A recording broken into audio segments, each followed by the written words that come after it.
თბილისის მერის თანამშრომლები, რომლებიც გუშინ დოლიძის ქუჩაზე გაფუძნილ მოქალაქეებს თავს დაესხნენ, დღეს სამუშაო ადგილებზე არ გამოცხადებულა. საგამოძიებო მოქმედებები არ დაწყებულ არც შემთხვევის ადგილზე. პოლიცია არ დაინტერესებულა სათვალთვალო კამერების ჩანაწერებით. იმის მიუხედავად, რომ ფორმალურად გამოძიება დაწყებულია ძალადობის მოხდით. რაც შეეხება იდენტიფიცირებულ მოძალადეებს, მათ შორის არიან მერის მოქმედი თანამშრომლები თენგიზ ფოფხაძე, ლუკა ბერბიჭაშვილი, გია ზაქარაია. მოდილია კიდევ ერთი პირის ვინაობა, რომელიც თავს დაესხა მოქალაქეებს, ეს ვასილ ბურდილაძეა. ჩვენმა ჟურნალისტმა ირაკლი ბახტაძემ კიდევ რამდენიმე თავდამსხმელის იდენტიფიცირება მოახერხა, ამ დროისთვის ირაკლი გისმენთ. დიახ, მიშა, ჩვენ მოვახდინეთ კიდევ რამდენიმე საჯარო მოხელის იდენტიფიცირება იმ ადამიანების, რომლებიც გუშინ დოლიძის ქუჩაზე მშვიდობიან აქციის მონაწილეებს ფიზიკურად უსწორდებოდნენ. კონფიდენციალური წყარო გვიყვება, რომ მოქალაქეების მიერ გადაღებულ კადრებში ფიგურირებს გიორგი გოგია, ეს არის გლდანის გამგეობის თანამშრომელი და როგორც კონფიდენციალური წყარო გვიყვება, გოგია უკვე რამდენიმე წელია გლდანის გამგეობაში არის დასაქმებული და ძირითად შემთხვევაში ქართული ოცნება მას იყენებს სწორედ ფიზიკური ანგარის სწორებისთვის. გოგია არის ის მოქალაქე, რომელიც ჩანს მოქალაქეების მიერ გადაღებულ კადრებში არსებული ინფორმაციის ჯერ თავდაპირველად სიტყვიერად უსწორდებოდა აქციის მონაწილეებს, შემდგომ კი ფიზიკურ ანგარის სწორებაში იღებდა მონაწილეობას. კიდევ ერთი პირი, რომელიც კადრებში ფიგურირებს, ეს არის სანდრო სლოვონსკი, რომელიც ასევე ფიზიკურ ანგარის სწორებაში იღებდა მუშაობას. ჯერჯერობით მისი სამსახურის შესახებ ჩვენ არ გვაქვს ინფორმაცია, თუმცა კონფიდენციალური წყარო გვიყვება, რომ ისიც ერთ-ერთ გამგეობაში არის დასაქმებული. ეს არის მცირე ჩამონათვალი იმ საჯარო მოხელეებისა, რომლებიც ფიზიკურ ანგარის სწორებაში იღებდნენ მონაწილეობას, თუმცა მოქალაქეების მიერ გადაღებულ კადრებში არაერთი პირი ფიგურირებს და ჩვენ უკვე წინა გამოშვებებში მაყურებელს მოუყევით მათი ვინაობის შესახებ. შინაგან საქმეთა სამინისტრომ დაგვიდასტურა, რომ გამოძიება არის დაწყებული სისხლის სამართლის კოდექსის 126 მუხლით, რაც ძალადობას გულისხმობს, თუმცა მიმდებარე ტერიტორიაზე, როგორც ჩანს, სამართალდამცველები არ გამოჩენილან, არ ჩატარებულა სრულფასოვანი საგამოძიებო მოქმედებები, რადგან ამ დრომდე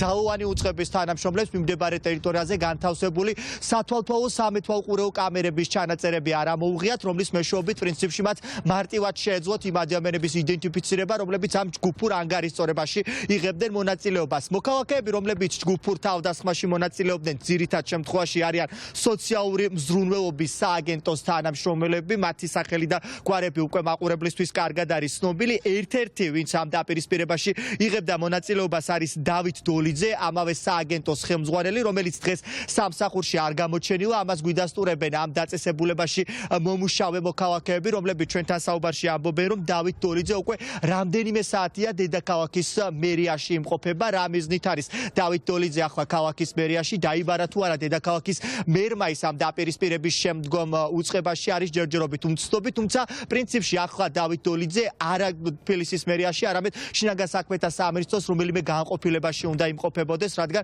სწორედ ის არის ერთ-ერთი პირი, რომელიც ამ დაპირისპირებაში იღებდა მონაწილეობას. როგორც გითხარით, გამოძიება არის დაწყებული, თუმცა როგორც ჩანს, ეს გამოძიება არ არის სრულფასოვანი და არ არსებობს ამ დრომდე პოლიტიკური ნება, რომ მოხდეს ამ ადამიანების ფორმალურად გამოკითხვა მაინც, რადგან უკვე ჩვენ მოვახდინეთ დაახლოებით 10-მდე პირის იდენტიფიცირება და პრინციპში შინაგან საქმეთა სამინისტრო ახლა უნდა იყოს დაკავებული ამ ადამიანების გამოკითხვის პროცესით და იმ ვიდეო მტკიცებულებების მოპოვებით, რომლებიც სამეთვალყურეო კამერებმა გადაიღეს. ბატონ დავით ვეცებთ. ვიცით, რომ დავიცეთ, მაგრამ არ არის მერიაშია და ძალიან დიდი ხანია შეხვედრაზეა უკვე.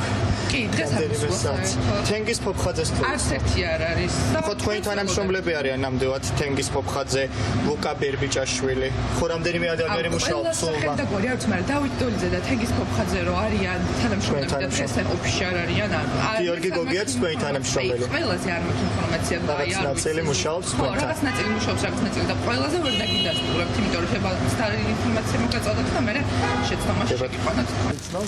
არა, ხოდა დავაპარაკებოდი. საერთოდ არ ვიცით ვინ არიან. თუ 10 წელი შვილ აქ ცხოვრობ და ვარშე აირო დღესაც უყურებდი, მეთქი ვინ ოხრები ერე. საერთოდ არ მინახია ეგ. რა უნდათ ამ ხალხთან? რა თავისით. აი რატო გამოგდა? კოლასის გამოგდა. პოლიციელები ხომ არ იყვნენ კადრების ამოსაღებად გუშინ? ანუ არ დაინტერესებულა არავინ? ჩემს ყოფაში არა. გუშინაც თქვენი ყავით? და გუშინ დღეს არავინ არ გამოჩენილა, ხო? ოცნების მიერ წაქეზებული ეგრეთ წოდებული ზონდერ დაჯგუფებები ის ადამიანები, რომლებიც მართლ პარტიას მუდმივად წინა ხაზზე გამოყავს, როდესაც მათ ყველაზე მეტად უჭირს და პრინციპში ამ ადამიანების სახელი და გვარები ჩვენ არაერთ თავდასხმაში გვინახავს, თუმცა ამ დროის განმავლობაში შინაგან საქმეთა სამინისტროს არც ერთი პირი არ ყავს დაკავებული. მათი სახელი და გვარები ძირითად შემთხვევაში ასოცირდება ხოლმე ამ ფიზიკურ ანგარის წორებებთან, თუმცა როგორც ჩანს არ არსებობს ნება იმისა, რომ მოხდეს ამ ადამიანების დაკავება. ჩვენ რასაკურველია ვაგრძელებთ ამ თემაზე მუშაობას და მაყურებლებს შემდეგ გამოშვებაში მოუყვებით სხვა პირების ვინაობის შესახებ, რომლებიც ამ ჯგუფურ თავდასხმაში იღებდნენ მონაწილეობას.